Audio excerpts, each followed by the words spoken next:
عذاب و درد دوری را نه هر یک بنده می داند. عذاب و درد دوری را نه هر یک بنده می داند. فراق و داغ هجران را کسی دلگنده می داند. اگر فردی ندیدی در حیاتش غصه و غم را، ز دردت حسرت سازی به ناز و خنده می داند. هزاران خوبی کردی بر کسی بار نمودی رد، و آن یک را نمودن خوب را هم گنده می داند. و قصدن می کند کار خطا به هیچ استثنا. اگر سهوا خطا کردی تو را شرمنده می داند. خدایی می کند اما و نشناسد خدای خود، بسد کبر و غرور خود را ولی ارزنده می داند. حقیقت کی بگردد باز بر خود یک سؤال ده، نه دیروزو نه امروزو ولی آینده می داند.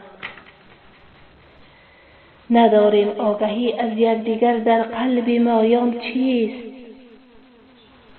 خداوندی بزرگ و پاک و بخشاینده می داند. مشو بند غم عالم خدا را شکر کن بنده.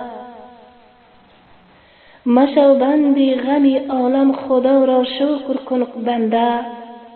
کنار بندگانش او تو را هم بنده می داند. عذاب و درد دوری را نه هر یک بنده می داند.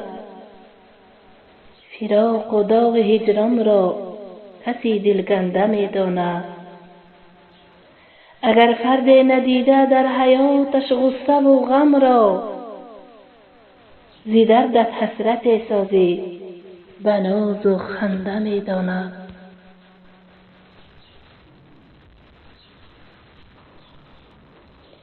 در پیش چشم آدمان یک روز من هم می میرم.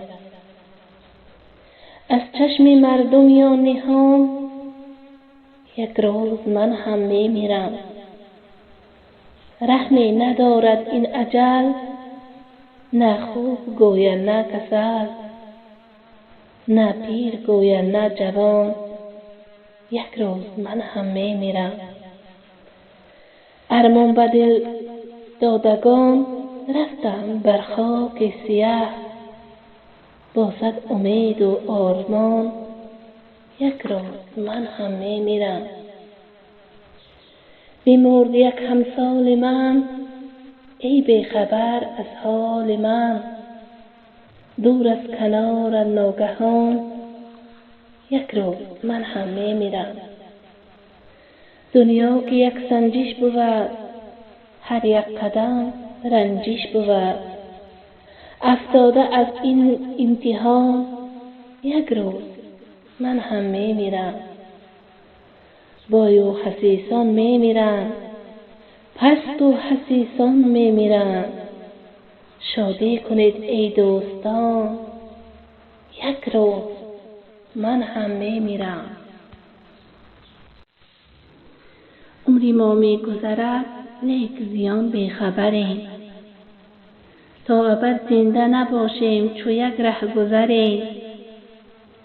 حیف آن دیده بینا که نبیند حق را. اندرین کلبه تاریک دم جلوه‌گریم. و مثال من و تو بود در این دهر بسی. ما همه خلق چو آن قافله ها در گذریم. ای که با خنده تو را عمر به غفلت بگذشت. این چه چشمی که داریم ولی بی بصریم. ما همه دل به هراسیم ز آن روز گران. که ز دست گنه خویش زمین می نگریم. گر ز شعر من و تو نیست به مردم سودی. پس از این شعر و از این نظم همه بی اثریم.